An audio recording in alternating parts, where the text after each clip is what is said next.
with the team news heading into this game. How's the squad looking? Do you have a similar squad to what you had on Wednesday night available? Yeah, it will be a similar squad. To be fair, I had today 22 outfielders in training. Obviously, a lot of them are healthy but not match fit, like Lungi and Nacho trained, as Borja and Jaden as well. Jaden was ill for a longer period now, but it was quite nice to have so many players in training today, even if they will not make the squad, but we will have the same squad available like last Wednesday. Yeah, you just answered the question I was going to ask you, because I know you said about Marcelino Nunez and Jacob Sorensen, but it sounds like Borja Sainz and Jaden Warner, they're not going to be fit and available until the other side of the break. Yeah, so they obviously, it was a very light session today, as you can imagine, but they were on the grass today. Yeah, let's speak about John Rowe, because he's been called up to the England under-21 squad. It's quite remarkable, really, considering I think at the start of the season he hadn't played or started a senior game at least, and 10 games later he's in the England under-21 squad. It's quite a rise for him, isn't it? Yeah, absolutely. And if you see how good the England under-21 squad is, it makes it even bigger. But he deserved it. He worked very hard. He was very patient in the right moments as well, and then he used his opportunities. Obviously, he had some less good performances in this 10 games as well, but he's a young kid and has still a lot of things to improve. But he listens, he likes to improve, he likes to continue, and obviously, hopefully, he can perform tomorrow on the highest level again. Yeah, and it's quite a list that he's got going already. I would say first start, I think 6 goals now. He's won a Young Player of the Month award. He's got international recognition. It's quite remarkable what he's been able to do in such a short period of time so far. It's been a rapid rise. Yeah, absolutely, but it's quite important and interesting as well how you deal with a situation like this. And obviously, he has done it very well. Still calm. With his feet on the ground, which is very, very important. And I think we have a dressing room together. When there is the moment where he maybe started to fly, then they take him down to earth again. But he is a good character. He knows that he deserved the praise which he get, but he knows as well that he had to work very hard for it. And the most important thing is he knows if he only continues what he has done so far, this will not be enough for the future. He now has to have the moments where he have to invest more, and he will do. So hopefully he stays healthy. We can be very, very happy that he is in our team. I'm very happy about the steps which he has done since we arrived. And now we have to make sure that he and we support him, that he stays as focused as he can, because this is the most important thing.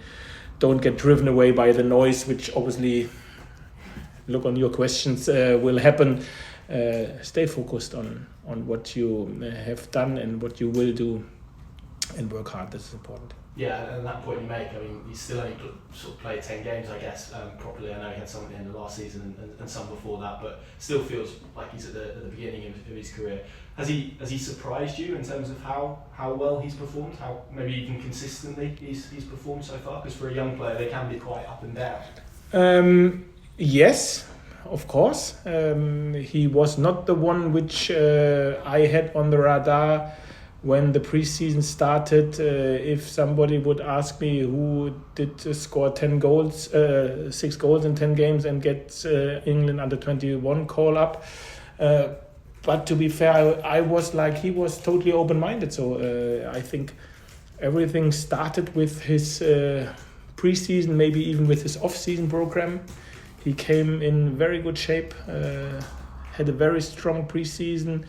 The small dip which he had in his preseason, he came over it quite well, and then he used his chances. He enjoys his game, but he as well follows the technical or the tactical advices which we give him on board, which is very important. And nobody should underestimate how good he defensively works for the team as well. I know everybody is speaking about his assists and goals, but performance-wise, especially defensively, I think he made a major step since the pre-season, and hopefully this will continue. Just to reflect on Wednesday night, is frustration the major emotion that you had coming out of that game against Swansea? Yeah, at the end of the day, now it's done and we're looking forward to it. Obviously, frustration was there. When I think back, it's still there because we gave points away which we could have on the board, but it is how it is. It's a championship. The games come thick and fast, and it's all about leave in the past what is in the past, win, lose or draw, and be focused on the next one. And now tomorrow we have a big challenge in front of us against a good opponent in a good form as well. A difficult task, a big challenge, but a challenge where we are ready for and where we will go for. And hopefully we'll perform on a level which gives us the chance to collect points. Yeah, you've with your team selections, you've obviously made changes in kind of attacking areas in the last couple of weeks. I think you've kept the same back five for the opening 10 games this season. Does there come a point for you where you have to look at those areas, just in terms of players playing lots of minutes and looking at rotating those players in that defensive line, or is it quite good to have kind of a settled setup there? In general, especially defensively, I like to have a settled setup. And if we change something on these positions, I think everybody has seen the performances. Will not be because of performances, then it will be because of fresh legs, which we like to get into the team. But in general, especially in the middle of the park and defensively, I quite like if I have a settled team, which doesn't mean that there is moments where you should make changes to keep everyone healthy, because in the right moment I think it makes sense to make the changes that no one breaks down. Yeah, and I mean, just to list a couple of those, by Shane Duffy, I don't think he played a lot of football before he came here in the last couple of years. Jack Stacey likewise. I guess for you it's probably about that, isn't it? Maintaining that you've got that settled team, but also that those players are capable and ready to go, as it is at the moment every 3 days. Yeah, if you take Shane for example, he played for Ireland the 2 games as well. Is called up now again. It's unbelievable how many minutes and on what kind of a good level he played and performed so far. And Jack Stacey, the other example, this position is maybe the position in our system where you have to make the most yards, the most high intensive runs as well, and he delivers it week in, week out, if necessary 3 times a week. It's just great and unbelievable what a super fit guy he is, and that his body recovers so quick that he week in, week out, as I said, is able to deliver this. So you name the right both players which have done outstanding so far.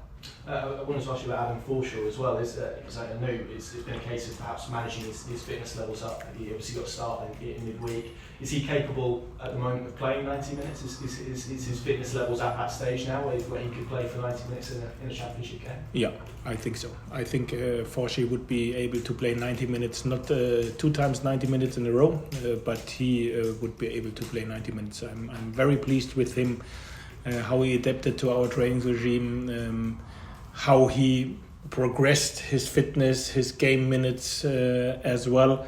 And I said this before, he is a big part of our squad in my mind, and one of the important things is that we keep him healthy, that he will not break down over the season, and for this we have to be very smart, and he is as well.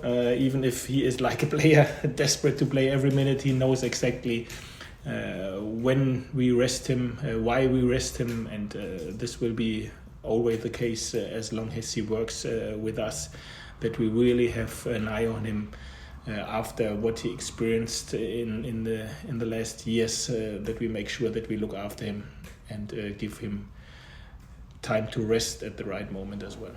I know you're completely aware of the form away from home, but in terms of performances, have you seen a dip in performance over recent weeks, or are you quite happy with where your group are in terms of? No, in general, I'm not so focused on the run which we are in, because before this run we had a Ray Rocket where everybody said, "Oh, what kind of Ray Rocket?" So you see, can change, should change, and the only one who will change it is us in the positive way as well. Performance-wise, obviously we had Rotherham and Plymouth, two performances which were below par, far below par. I think Fulham was a good performance, and Swansea was an okay performance, I would say. The truth is we have to make sure that we perform on the highest level to really get a win, to deserve a win, and this is where our focus is on. But this is our focus on in the home games as well. We can't say, okay, we go to whatever team in the championship and we will win.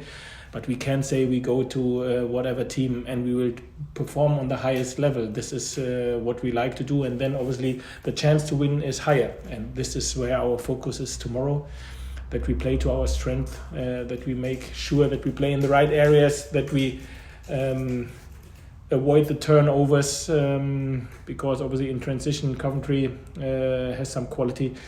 And this is very important that we play tactically on a very high level. I think fitness-wise we will not have a problem. And for this it makes it even bigger that we tactically do everything right and play in the right spaces as well. You spoke about changes there. What are the areas specifically that you're looking at and feeling there's maybe a need for more improvement or need for tweaks here and there in terms of your game and your performance at the moment? I think in general it's still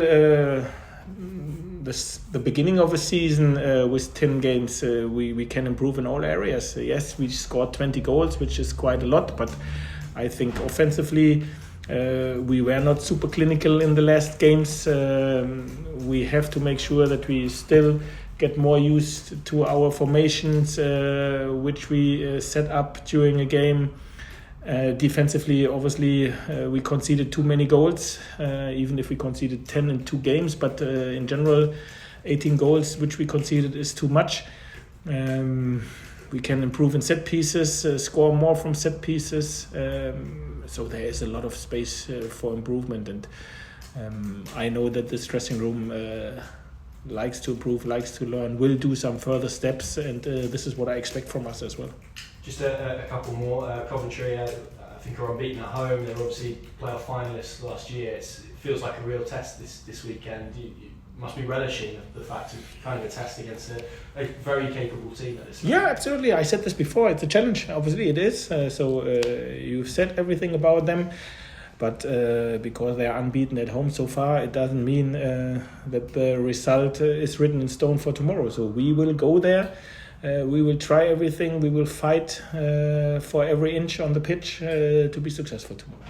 And just finally, I mean, what have you made of the job that Mark Robins has done there? He's quite a rarity in football, I guess. He's been there for 7 years. He was there in League Two. He was 5 kicks away from the Premier League last year. It's a remarkable job that he's done over. Yeah, absolutely. If you are as long as he is in charge of a football club in a row, then you have done a lot of things right, and this obviously is what he has done. Thanks, David. Thank you. That's Connor. Chris, nothing from you? I'm still talking. Thank you. Thank you guys. This is the first question. Can you have a full shot? Let's work date on something if that's alright. Thank you. No worries. Cheers, Jim. Cheeky.